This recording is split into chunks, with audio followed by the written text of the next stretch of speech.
Good morning. It's my first time telling this story, so bear with me. I was born with a rare overgrowth genetic condition that gave me a 93% chance of never being able to speak. If you'd like to imagine that 93%, just stick your tongue out as far as it can go and imagine it stays in that position forever.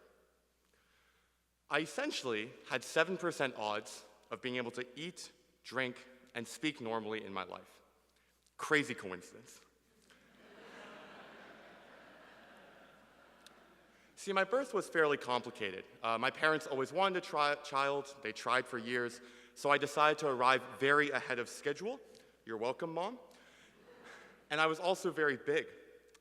My dad lovingly described me in the Mandarin, 大肉虫子, which translates lovingly into fat meat caterpillar. It's true, I barely fit into the incubator. And my tongue was no exception. It didn't fit into my mouth. There was a surgery that would reduce my tongue and allow me to eat and speak like other children. But no Canadian surgeon was quote-unquote confident in their ability to perform this surgery. My parents usually want their surgeons to be confident in their ability. And so they were about to give up when the phone rang. My mom had signed up for a comfort call, and a parent had selected them because her husband's name was also Randy. And by pure coincidence, she worked with a doctor in St. Louis named Dr. Marsh. For context, about 8 successful tongue reduction surgeries happen every year in Canada. Dr. Marsh did 8 successful tongue reduction surgeries before lunch on Tuesday. He was essentially the Michael Jordan of tongue reduction. So of course we went to St. Louis, but that implied America, and American healthcare implied American prices. So just as I was getting accustomed to Canada and getting to know these 2 nice people, they had remortgaged their house in order to remodel my tongue. At first, the gamble paid off. I could speak, and I seemed on track to live a healthy, normal life. But when I started school, it was like the surgery never happened. I essentially became mute because of how terrified I was of the people around me. I spent most of my time reading books and listening carefully in social situations, just in case I was called on. And after crying through 4 straight class presentation attempts, my 6th grade teacher involuntarily signed me up for the debate team as a form of speech therapy. And to my surprise, I found the years of quietly reading and quietly listening to other people had prepared me extraordinarily well. All I was doing was telling stories and retelling the ones that I understood more deeply, and I got hooked. Suddenly, being a 大肉虫子 was helpful because I could bluff about my age to enter tournaments. One of my first tournaments was Harvard's championships, and to everyone's surprise, including my own, I ended up reaching the finals against Canada's national debate team. I am Canadian. These are the best debaters in the country. In my country, of course I'm worse than them. So to nobody's surprise, we lost horribly. But shockingly, I'd been named the best individual speaker at the age of 14. And Canada's coach came over to shake my hand. One thing led to another.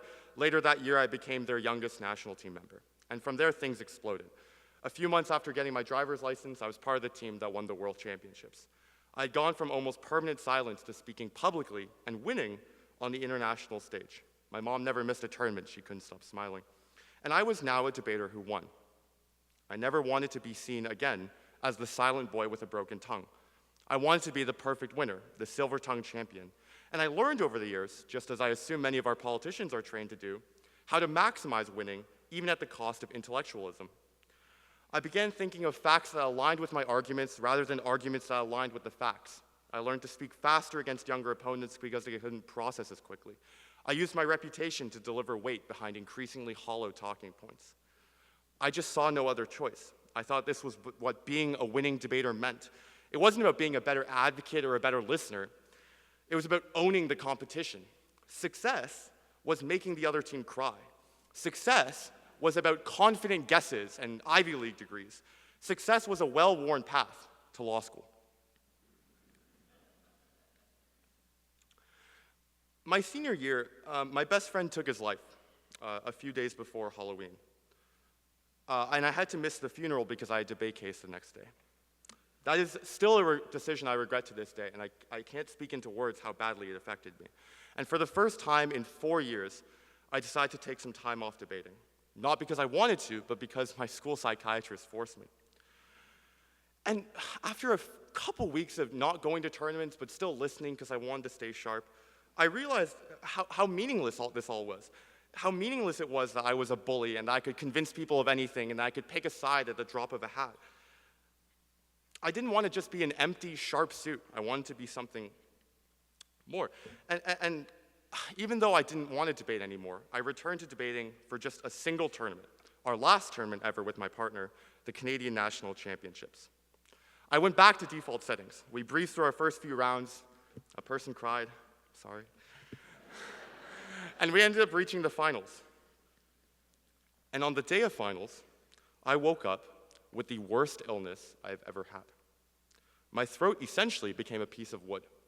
I could no longer speak. My voice, again, had been taken from me.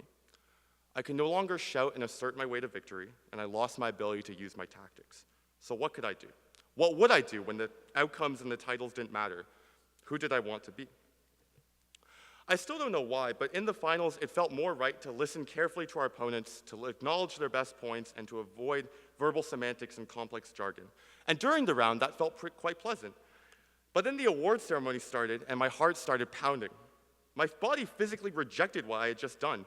Would I be willing to accept this inevitable loss? Why had I debated like such a weakling? Was this a way to honor my friend's memory? But then it was announced by the grace of God that we had won. And I felt this electric wave of light rush through my body. There was nothing but pure, childlike excitement. In retrospect, it's clear that this win felt different because it was the quiet little kid in me who was celebrating, not the empty suit. And a few days later, my voice returned. And a few days later, I signed the papers to come to Carolina. At Carolina, I'm on a very different path. I don't debate much anymore. I do some dialogue work that seems to fulfill the debater with a much healthier set of non-competitive discussions. I ended up studying the humanities, but I also study math. I work in AI policy research, which is, I think, the opposite of law school, or maybe not if you consider the panel yesterday. And this is, in fact, the first public speech I've given in years. And in one last cosmic twist, I can feel 7 minutes in my bones because, ironically, 7 minutes is the precise length of a debate speech. I've given thousands of 7-minute speeches. All of them concluded with the same debate saying, "I'm proud to propose." I must admit, cousins, I was never proud of what I said in 7 minutes. I was often dishonest, I was never vulnerable, and I found doing these 7-minute performances over and over supplied me with a voice, but it wasn't my voice. I always thought I was honoring the silent kid of my past by erasing him, pretending like I was just any other outspoken leader, any other outspoken debater. What this opportunity has given me, the foundation, is given me the freedom to live differently, to listen more intentionally, and to speak authentically about who I was. I now have the confidence to be proud that I'm here, proud of who I will become, and deeply proud of the little boy that I was. And for those reasons, at last, I can finally say, I'm very proud to propose. Thank you.